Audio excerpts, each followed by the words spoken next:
Sony, நீ யாரையும் love பண்ணிட்டு இருக்கறியாமா? அது எங்க வீட்ல இருக்கற கருவாய அவனே லவ் பண்ற? ஐயோ ஆண்டி, அவன் கரக்கட்டையாட்ட இருக்கறான். அவனை போய் நான் எப்படி லவ் பண்ணுவே? என்ற ஆளே சஞ்சய் ராமசாமி மாதிரி இருப்பாராக்கும். என்னவள? சஞ்சய் ராமசாமியா? இப்படிதான் நானும் விஜய் மாதிரி மாப்பிள்ளை வேணும், அஜித் மாதிரி மாப்பிள்ளை வேணும்னு நினைச்சேன். கடைசில எனக்கு வந்து வச்சது வடிவேலை விட மோசமான ஒரு ஆர்க்கு இருக்கு. என்ன ஆண்டி சொல்றீங்க? முதல் மாப்பிள்ளை யாருன்னு சொல்லு. அவன் யார மாதிரி இருக்கறான்னு நான் சொல்றேன்.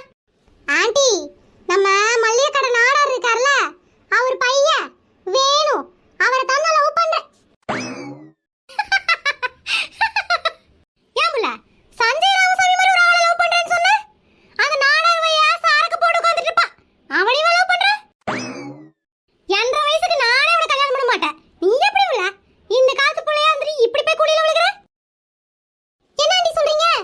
எனக்கு சொல்லுவாங்க, கொஞ்சம் கூட வேக்கணமே இல்ல உனக்கு.